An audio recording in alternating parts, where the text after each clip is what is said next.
Borderline personality disorder. A disorder of your personality. First off, I would like to start this video out with a shout out to all of my subscribers. Just want to say thank you. I appreciate your support. I hope that you like and share my videos so that I can reach more people. A YouTube channel without any subscribers is just the ramblings of a madman. Each of you that subscribe just give validity to my madness. I thank you for that. This video, I have to give credit where credit is due, is all the fault of one Mr. Ducey Davis. Ducey Davis, being my best friend, also has the ability to annoy me, piss me off to a point that is frustrating. And this video is inspired off of things that Ducey said that has made me question my own beliefs. You annoy the piss out of me. That being said, we can move on. Mr. Davis brought it up to my attention the other day of asking me how I handled my depression over the last, he asked me how I managed my depression before I moved in, when I was stuck in my bad situation, when I had to fight my way to get out of it. My response was I did not have the ability to be depressed. I didn't have the time to be depressed. I was in a extremely bad situation, which took everything I had to get out of. There was just no time. I could not spend days or weeks laying in bed feeling depressed. There was no room for it.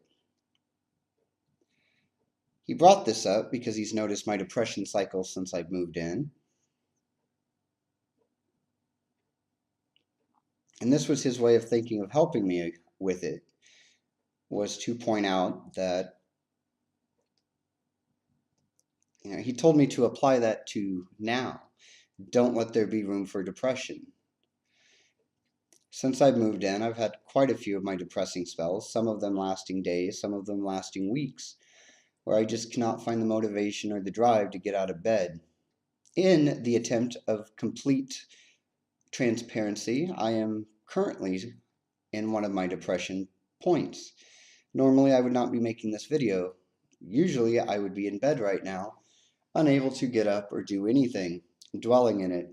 I am fighting it, partly because of what Davis said. When I got to thinking about it, after the anger had subsided, I came to believe that maybe there was some truth in what he was saying. There is one fundamental truth that I've learned in my life thus far, that being that nothing stays the same. Everything changes. The things that I thought would never change, that were going to last forever, inevitably did. There is nothing in my life that has ever been a constant. It's always been in a state of fluctuation and change. Sometimes I'm in a high point, things are really great. Sometimes I'm in a really low point, things are really bad. The one thing that I've always noticed that has always come up is I never appreciate what I have until I do not have it. When things are going good, I want more. The better things are, the more I want, the more I demand, the more my depression kicks in, oddly enough. The less I have, the less depressed I am. So why am I more depressed with the more I have? You have to go back about a year or so, when I was in one of the worst situations I've been in quite a while. I was living with a Mr. David Williamson. This man was a narcissist, control freak, complete asshole. I used to always tell him he would be a great cult leader because he would have been. He could have easily got to the ranks of a Charles Manson had he wanted to. He had a great ability of manipulation. He would break you down, then build you back up. I watched him do it with many people. I was not completely fooled by him, though. I had seen him build people up, then discard them just as easily. I had watched him destroy lives. I never, at any point in time, thought I was special or different from the other people that I watched him destroy. I was on his good favor. I was his right-hand man. Things were great. I kept watching out for when the tide would churn, and I was able to notice it, how it was churning, and I was suddenly not being his right-hand man, and he was starting to, I could tell that it wasn't going to be long before I'd be discarded and my life would be destroyed like so many others that I had seen before. Escape before that happened. I was able to, barely, and my escape plan wasn't the greatest. It was pretty much, I just got up and left. It was the only real way to get out of there. This decision ended up making me homeless. It was a small price to pay to get out of the situation I was in. I chose to be homeless over being where I was. Now, once I was homeless, the second part of my plan was to get into best care. Well, not just best care, but was to get into drug treatment. I knew that would be the best place to go. I would get free room and board and a chance to breathe, to figure out my next move. Getting into drug treatment was a little bit more difficult than I thought. I ended up spending a month in a homeless shelter before I was able to get into drug and alcohol treatment. Now, in that month, I had 0 depression spells. Was I sad? Was I upset? Yes. But that depression where I have to lay in bed for days on end, where I could not move or get up, that never happened in that whole month. In that month did I not feel depressed. In fact, I felt better than I had in a long time. I was not taking any medications for BPD or anything like that. I was completely med-free. I was living in a homeless shelter. I should have been depressed. I wasn't, though, because the situation I just got out of had been so bad that this homeless situation seemed great. It was a relief. I didn't have time over that month to get comfortable there, to start not appreciating it. Once I got into best care, I was so happy to get into best care. I was no longer homeless. I now had my own bed. I was fed 3 times a day. It was very structured. There were group activities. I was learning about myself, learning how to deal with my BPD better. I had a support system. It was great. I loved it.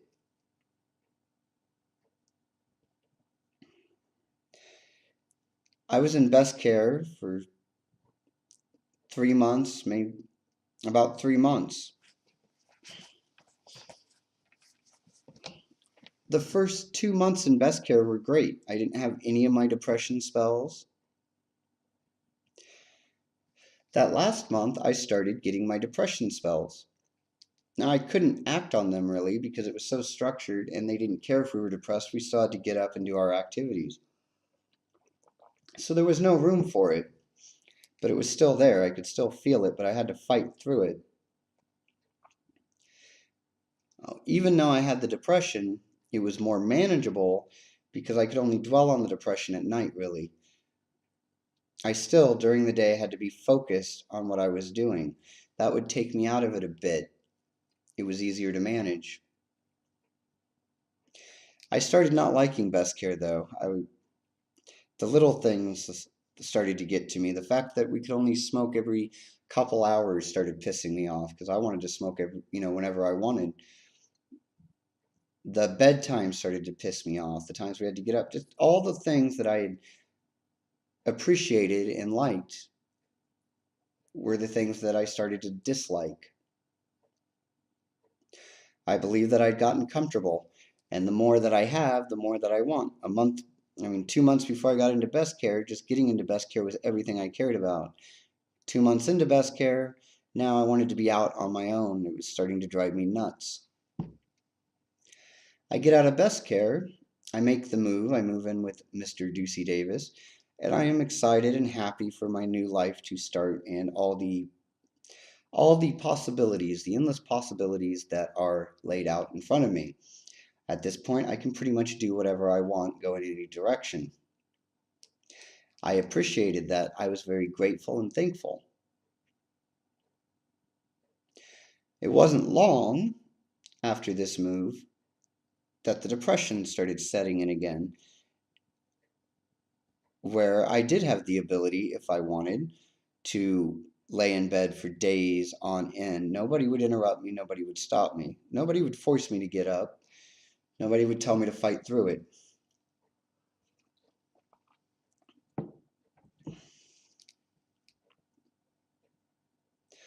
Then soon I started realizing that I was starting to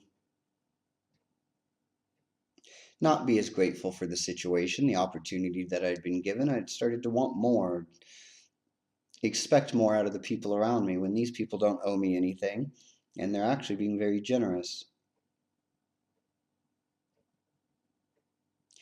It's a sense of entitlement, I guess, that started to grow. When I wouldn't get things that I thought that I deserved or that I wanted, then that would cause my depression to hit, and I would fall into this cycle of being depressed for days on end.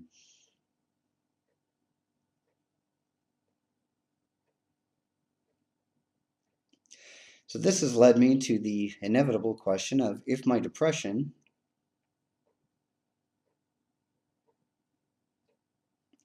is fightable. There are instances in my life where I have seen that my depression can subside or go away entirely. It's usually when I have very little. It seems the more that I have, the more depressed I become.